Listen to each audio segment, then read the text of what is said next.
Hey guys, Carl here, and today we're going to be talking about 5 tips and tricks to get the most out of your Sony A6000 camera. These are tips for beginners, intermediates, and professionals that should give you the best quality photos and video out of the A6000 camera. So let's jump into it.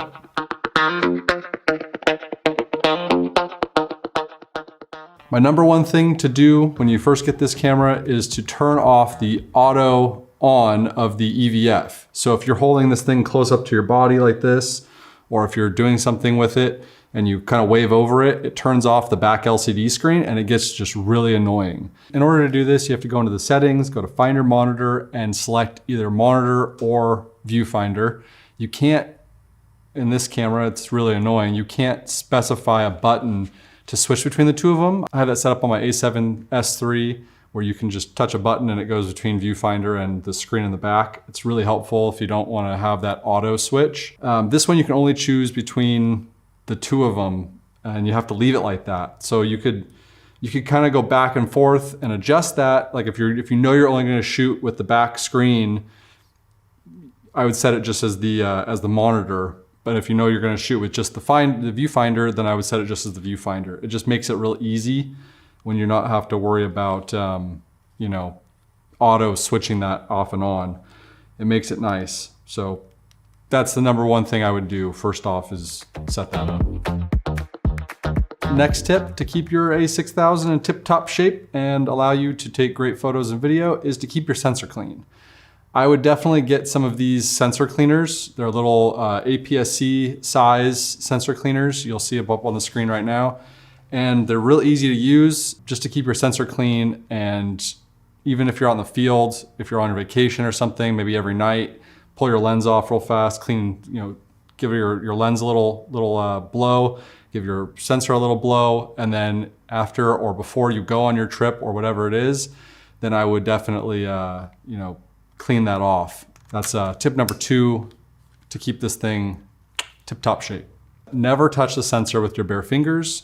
Never touch it with anything corrosive.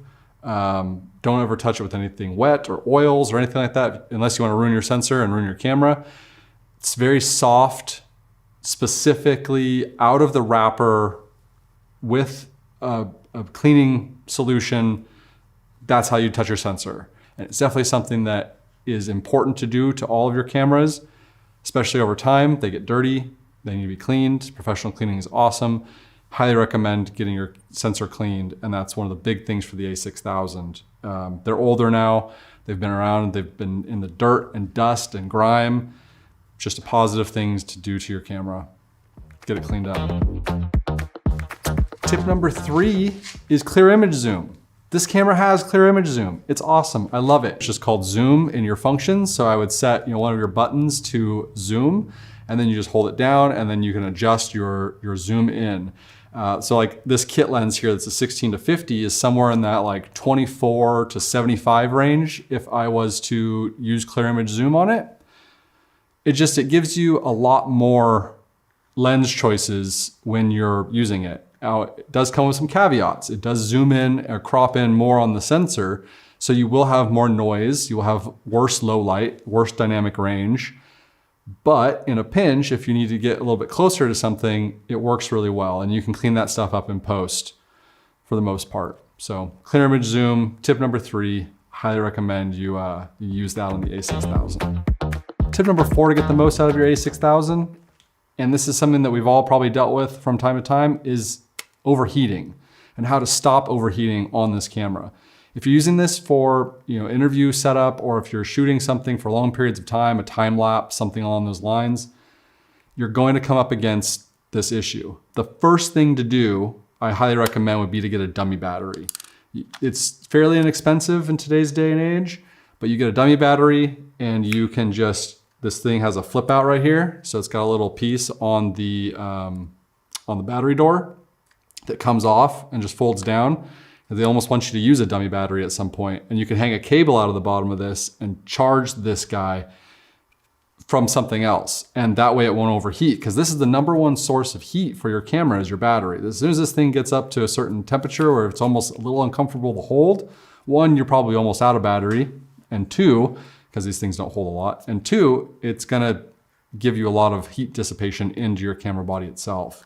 So number one thing to do there is to get a dummy battery. Number two, if you're in a pinch and you're somewhere where you don't have a dummy battery, is open up that battery door and run the camera with the battery door open and flip the LCD screen away from the camera, because this thing gets hot too and it allows more air pass through between the LCD screen and the actual camera body itself. So those are two other ways to get away from overheating.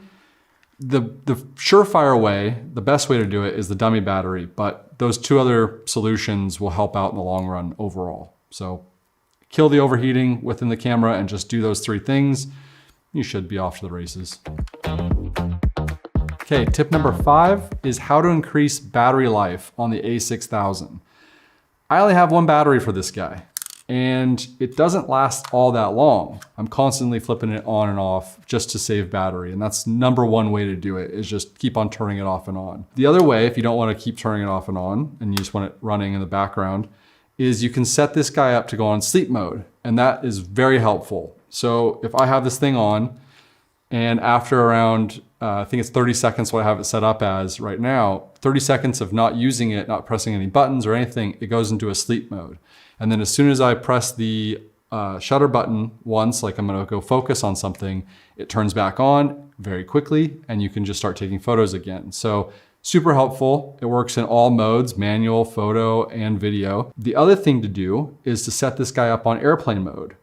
Now, even if you don't have it connected to anything, it's always gonna be kind of searching and trying to find something to connect to, your phone or something along those lines, because these can connect to your phone. You control it off your phone. If you set up airplane mode, it kills all of that stuff, so that it saves battery life overall, not having it search for anything in the background. It's just like your cell phone. If you were to turn it on airplane mode all day long, your battery would last like 5 days or something, because you wouldn't be using it for anything that's power consuming.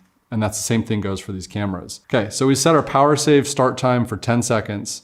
So I just hit the shutter button one time just now, and we're gonna wait 10 seconds. And it should turn off for us. So let's just, oh, there it goes, there you go. So we just pretend that I'm out shooting and I just put it down. And now what I'm gonna do is I'm gonna press the shutter button once.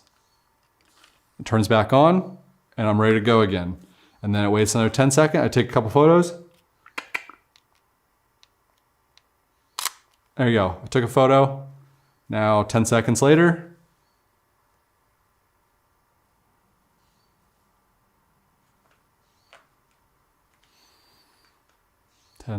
Oh, there it goes. It's just turned off. Done. Okay.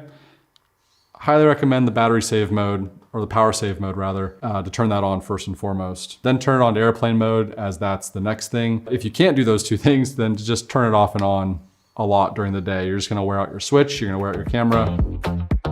Number 6, bonus one. You want a bonus one? I always like bonus ones. Take advantage of the XAVCS codec or mode in this camera. You're gonna get a better video codec out of this camera if you use the XAVCS codec. And you can shoot, you do have to have the faster card. So you need a V60 card is what they say. Oh, this is V30, it works just fine. Maybe not, but they do say you need a V60 card to run the XAVCS function on the A6000. It's gonna be easier to edit, so on and so forth. So XAVCS, 1080p, I highly recommend that as tip number 6, bonus tip for you. All right, guys, so those are my 5 plus a couple bonus tips on how to get the most out of your Sony A6000 camera. This camera is so fun to use, and when you can do little things to get more out of it, it's always nice. I love walking around with this camera and just using the little kit lens that came with it with the 16-50 lens.